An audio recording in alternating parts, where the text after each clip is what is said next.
Hi guys, இன்றைக்கி நம்ம A to Z country food சேலஞ்சில் லெட்டர் எஸ் தான் பார்க்க போகிறோம். S for South Korea. South கொரியான்னு சொன்னே உங்களுக்கு என்ன ஞாபகம் இருக்குன்னு மறக்காமல் கமெண்ட் பண்ணுங்கள் guys. K drama, K pop, K food இந்த மாதிரி நிறையா இருக்குது.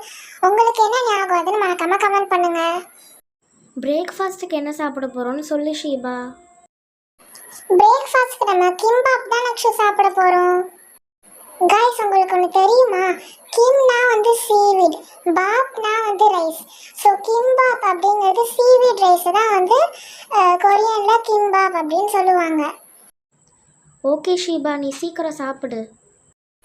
நெக்ஸ்ட் நம்ம லஞ்சுக்கு என்ன சாப்பிட போகிறோம்? லஞ்சுக்கு நம்ம பிபிம்பாப் தான் சாப்பிட போகிறோம். கைஸ், உங்களுக்கு ஒன்று தெரியுமா? கொரியனில் பிபிம் அப்படின்னா வந்து மிக்சடு, அதாவது மீட்டு, வெஜ்ஜீஸ், சாஸ் இது எல்லாமே சேர்ந்தது தான் வந்து மிக்சடுன்னு சொல்கிறாங்க. அப்புறம் பாப்னா வந்து ரைஸ்.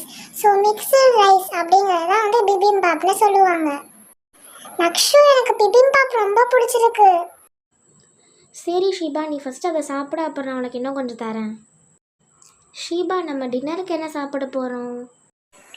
டின்னருக்கு நம்ம சிக்கன் புல்கோகி தான் சாப்பிட போகிறோம். கைஸ், ஆக்சுவலாக வந்து புல்கோகி அப்படிங்கிறதுக்கு என்ன மீனிங்னா, புல்னா வந்து ஃபயர், கோகினா வந்து மீட், அதாவது ஃபயர்டு மீட், லைக் பார்பிக்யூ அந்த மாதிரி சொல்லுவாங்க. ஸோ இதில் வந்து நிறையா வெரைட்டிஸ் இருக்குது. ஃபிஷ்ஷு, மட்டன், சிக்கன் இந்த மாதிரி நிறையா இருக்குது. எங்களுக்கு சிக்கன் தான் பிடிக்கிறதுனால இப்போ நாங்கள் வந்து சிக்கன் புல்கோகி தான் சாப்பிட போகிறோம்.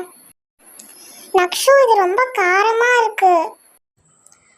நீ சாப்பிடு ஷீபா, சாப்பிட்டோன்னே நான் ஏதாவது இனிப்பாக உனக்கு தரேன்.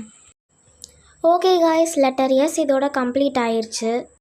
நாங்கள் டீக்கு என்ன கண்ட்ரி எடுப்போம், என்ன டிஷ்லாம் சாப்பிடுவோன்னு கமெண்ட் பண்ணுங்கள். Bye guys.